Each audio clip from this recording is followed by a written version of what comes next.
ఈరోజు ఉదయం నుంచి కూడా బిఆర్ నాయుడు గారికి సంబంధించిన కొన్ని ఫోటోలు, కొన్ని వీడియోలు, వైఎస్ఆర్సీపీ పార్టీకి సంబంధించిన ఈ సోషల్ మీడియా కార్యకర్తలు ఎవరైతే ఉంటారో, అలాగే బొమ్మన కరుణాకర్ రెడ్డి కూడా ఒక ప్రెస్ మీట్ పెట్టి మరీ మాట్లాడాడు ఈ అంశం గురించి.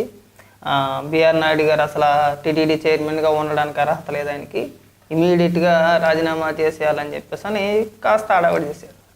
అయితే అంతకంటే ముందే ఈ సోషల్ మీడియాలో ఎవరైతే పోస్టులు వేసారో, ఈ ఫేక్ వీడియోని తీసుకొచ్చి, ఎడిటింగ్ వీడియోని తీసుకొచ్చి ఎవరైతే వైరల్ చేశారో, వాళ్ళలో కొంతమంది బిఆర్ నాయుడు గారు ఒక స్టేట్మెంట్ ఇచ్చారు. తన అఫీషియల్ సోషల్ మీడియా అకౌంట్స్లో తాను వివరణ ఇస్తూ ఒక పోస్ట్ వేశారనమాట.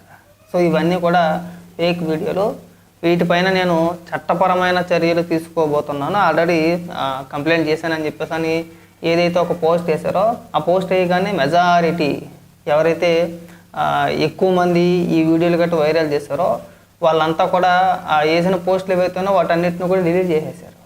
ఎందుకు డిలీట్ చేశారంటే అవి ఫేక్ వీడియోలు కాబట్టి రేపొద్దున మన పైన కేసులు నమోదైతే అవి ఒరిజినల్లో మేము ఎడిట్ చేయలేదు, మేము ఫేక్ చేయలేదు అని చెప్పేసి నిరూపించుకోలేరు కదా. నిరూపించుకోలేని మూలానే ఆ వీడియోలన్నింటిని కూడా డిలీట్ చేశారు. ఆ తర్వాత బిఆర్ నాయుడు గారు ఒక ప్రెస్ మీట్ పెట్టారు. ఆ ప్రెస్ మీట్లో ఈ వివాదానికి సంబంధించి ఆ ఫోటోలకి, ఆ వీడియోలు ఏవైతే ఉన్నాయో వాటికి సంబంధించి ఆయన ఇచ్చిన వివరణ ఆయన మాటల్లోనే ఒకసారి మీకు వినిపిస్తామనండి.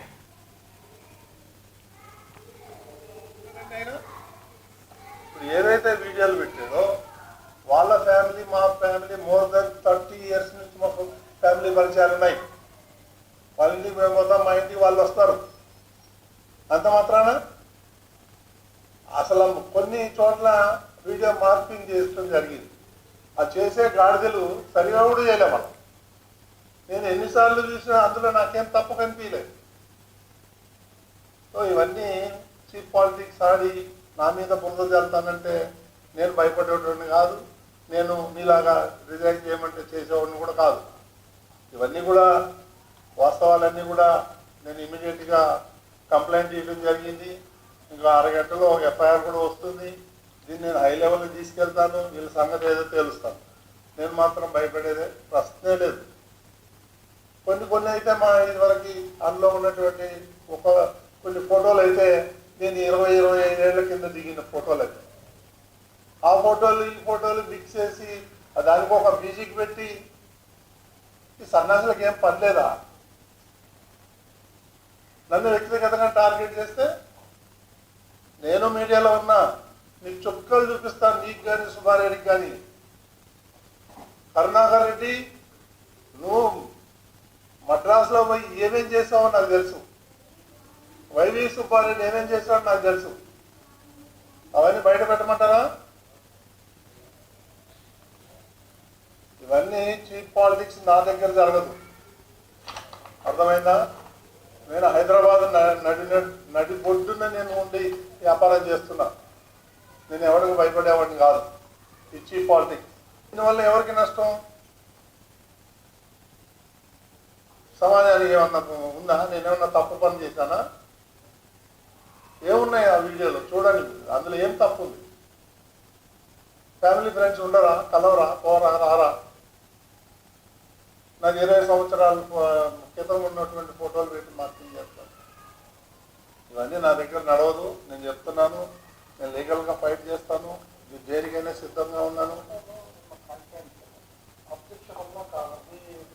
ఏం అబ్జెక్షన్? నేను మిమ్మల్ని అడుగుతాను, చెప్పండి మీది ఏం అబ్జెక్షన్ ఉంది? వెళ్తాం, మీ ఫ్రెండ్స్ మీ ఇంటికి వస్తాం, పోతాం, వెళ్ళేటప్పుడు హాయ్ బాయ్ చెప్పుకుంటాం. ఏముంది దాంట్లో? 30 ఏళ్ళ నుంచి, ఇప్పుడు కాదు 32 ఏళ్ళ నుంచి పరిచయాలు ఉన్నాయి మాకు, ఫ్యామిలీ పరిచయాలు ఉన్నాయి. అదే తప్పు ఉంది అంటున్నా. దాంట్లో వల్గారి ఏముంది? వల్గారిటీ ఏముంది?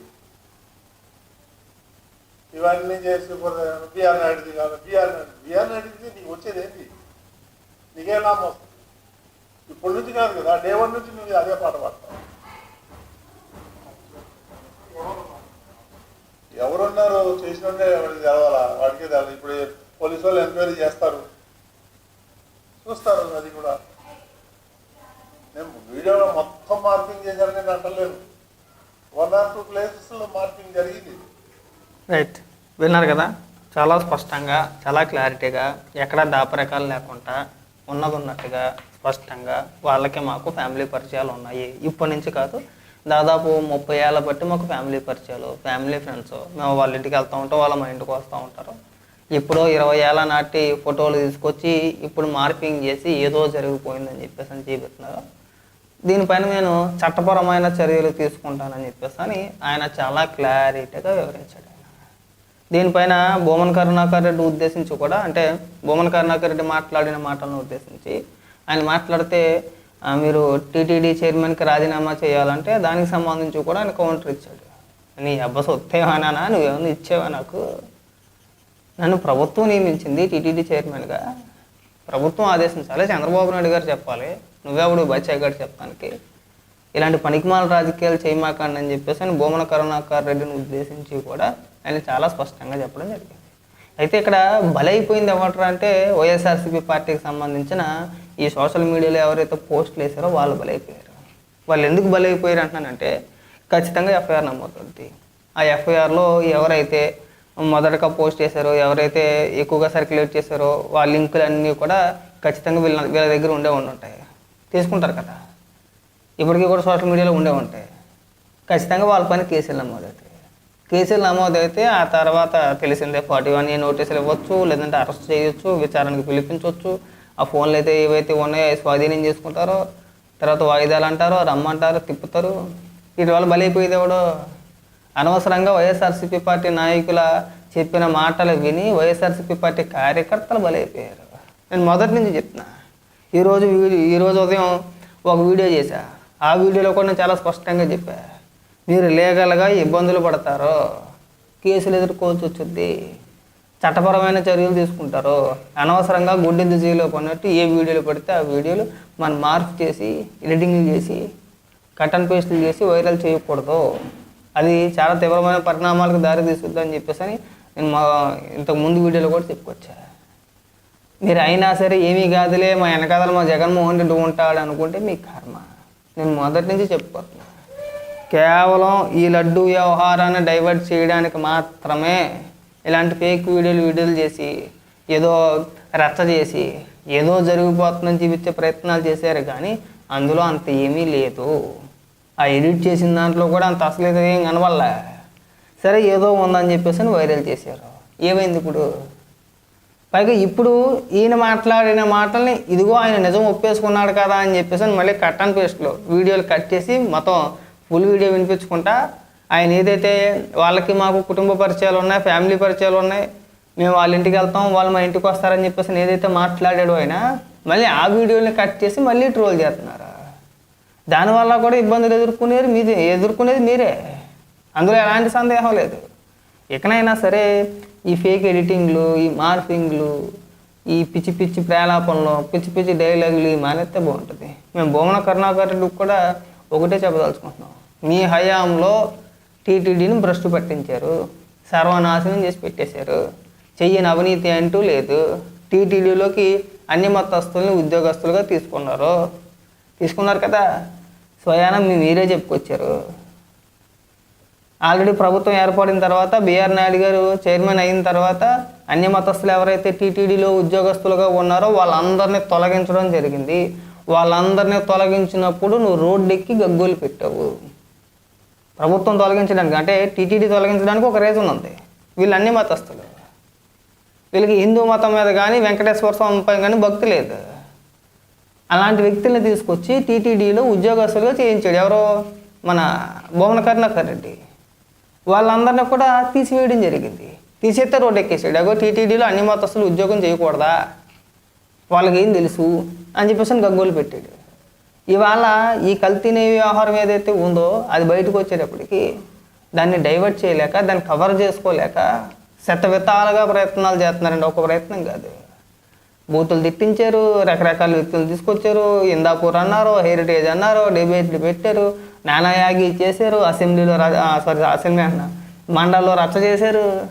ఎక్కడ కూడా వర్కౌట్ అవ్వకపోయేసరికి ఎప్పుడెప్పుడో పాత వీడియోలు, పాత ఫోటోలు, ఆ ఫోటోలు తీసుకొచ్చి వీడియోల కింద లేదంటే ఇంకొక దాని కింద ఎడిటింగ్ చేసి, మార్పింగ్ చేసి సోషల్ మీడియాలో వైరల్ చేసేసి ఇదిగో ఇలా చేసేది ఈయన అని చెప్పేసి ప్రయత్నాలు తప్పితే దీనివల్ల ఎలాంటి ఉపయోగం లేదు.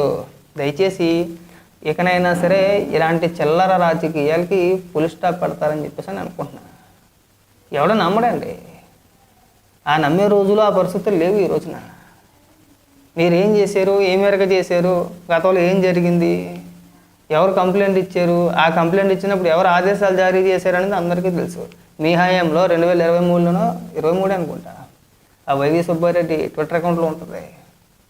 వైఎస్ఆర్సీపీ పార్టీకి సంబంధించిన కొంతమంది కార్యకర్తలు లడ్డు క్వాలిటీ బాగాలేదు, ప్రసాదం బాగాలేదు, లడ్డు వాసన వస్తుంది, ఇంటికి వచ్చేటప్పటికి పొడిమైపోతుందని చెప్పేసి అని వైవి సుబ్బారెడ్డిని క్వశ్చన్ చేస్తూ ట్యాగ్ చేస్తూ ట్విట్టర్లో పోస్టులు ఎత్తే దానికి సమాధానంగా వైవి సుబ్బారెడ్డి వెళ్ళి అక్కడ ఉన్న నెయ్యి కావచ్చు, జీడిపప్పు కావచ్చు, యాలకుల్ని పరిశీలించి మేము టెస్ట్లకు పంపిస్తున్నాము, రిపోర్ట్ వచ్చిన తర్వాత చెప్తామని చెప్పేసి అని అన్నారు.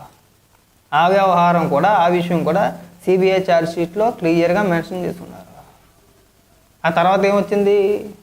నాణ్యత లేదు, అన్ని టెస్టుల్లోనే కూడా ఆ నెయ్యి ఫెయిల్ అయ్యింది.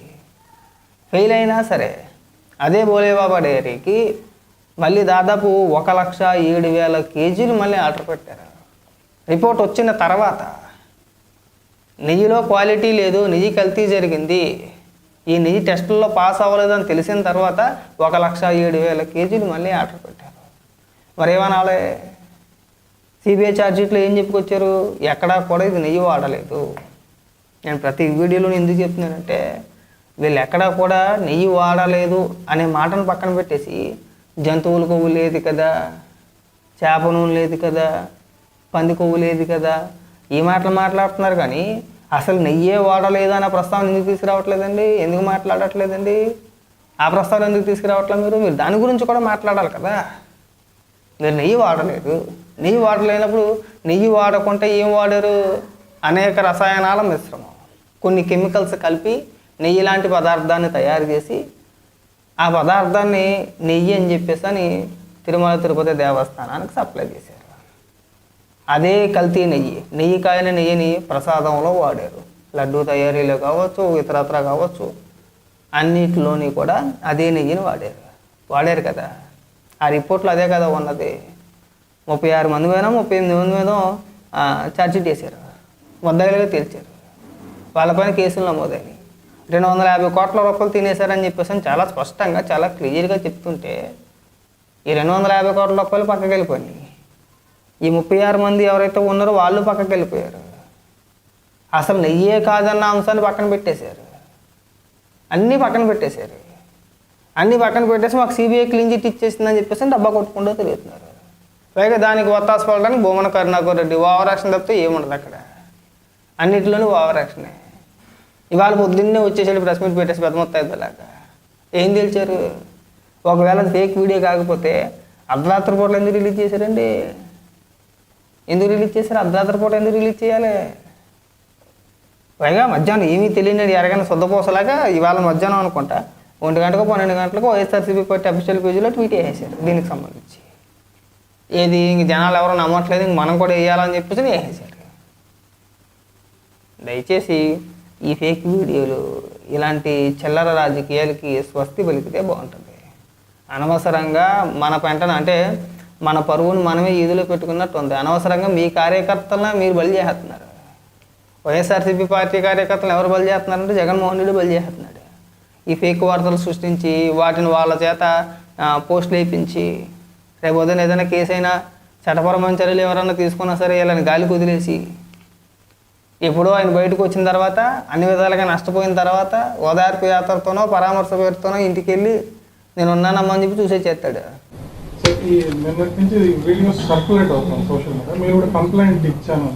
కంప్లైంట్ ఇచ్చాను, రిజిస్టర్ అవుతుంది ఒక హాఫ్ అన్ అవర్.